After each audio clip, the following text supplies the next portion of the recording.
Hello friends, இது AAG creations. நான் உங்கள் ஜெரி. எல்லோரும் லைக் பண்ணுங்கள், ஷேர் பண்ணுங்கள், மறக்காமல் சப்ஸ்கிரைப் பண்ணுங்கள். டுடே வந்து ஒயிட் சாஸ் பாஸ்தா செய்ய போகிறோம். Mac and cheese pasta. கொஞ்சம் பாஸ்தா எடுத்து வச்சுருக்கேன். இதை வந்து ஃபஸ்ட்டே தண்ணி ஊற்றி வேக வச்சு வச்சிடணும் தனியாக. இது வந்து மைதா மாவு கொஞ்சம் அந்த ஒயிட் சாஸ் செய்கிறதுக்காக.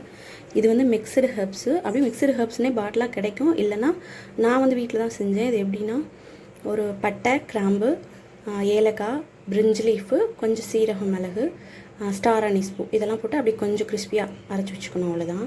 இது வந்து பால் 1 கப்பு, குடமிளகாய் 1, 3 ஸ்லைஸ் எடுத்து வச்சுருக்கேன், பட்டரு, கேரட்டு, வெங்காயம். இன்னும் கொஞ்சம் கலர்ஃபுல்லாக வேணும்னா குடமிளகாய் வந்து க்ரீன் தவிர இன்னும் எல்லோ, ஆரஞ்சு இந்த மாதிரி கலர்லாம் கிடைக்கும். அது கிடச்சதுன்னா அதையும் யூஸ் பண்ணிக்கோங்க. அவ்வளோதான் தேவையான திங்ஸு. வாங்க செய்யலாம். ஃபஸ்ட்டு வந்து பாஸ்தாவை தண்ணி ஊற்றி வேக வச்சுக்கலாம் தனியாக. ஓகே, ஃபஸ்ட்டு பட்டரை கொஞ்சம் போட்டுக்கோங்க. போட்டு அந்த காயெல்லாம் கட் பண்ணி வச்சுக்கோங்களா, அதை லைட்டாக வறுத்து எடுத்துக்கோங்க. பாருங்கள், பட்டரில் அந்த வெங்காயம், கேரட்டு, குடமிளகாய் இதை மட்டும் அப்படியே லைட்டாக வதக்கி எடுத்துக்கோங்க தனியாக. இப்போ லைட்டாக சால்ட் போட்டுக்கிறேன் அதில் ஒரு டேஸ்ட்டுக்காக. வதக்கி எடுத்து வச்சாச்சு. இப்போ திருப்பி அதே பேனில் மிச்சம் இருக்கிற அந்த பட்டரை போட்டுக்கோங்க. போட்டு அதில் அந்த மைதா மாவு எடுத்து வச்சுருக்கோம்ல, அதை போட்டுக்கோங்க. இப்போ அந்த பட்டரில் வந்து மைதா மாவு போட்டு பாலையும் சேர்த்தாச்சு.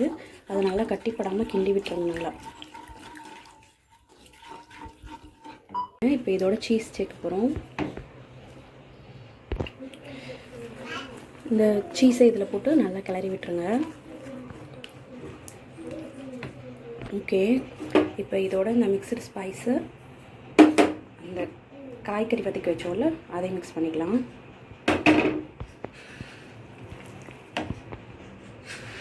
பாருங்கள், இப்போ இந்த ஸ்டேஜில் வந்து அந்த வேக வச்சு எடுத்து வச்ச பாஸ்தா அதை வந்து சேர்த்துக்கணும். இது போட்டு நல்லா கிளறி விட்டுட்டோன்னா அவ்வளோ. அப்படியே கடையில் பீஸா வாங்கும்போது ஒரு ஸ்மெல் வருமே, சூப்பராக அதே ஸ்மெல் வருது. சூப்பராக இருக்குது. ரெடி ஆயிடுச்சு பாஸ்தா.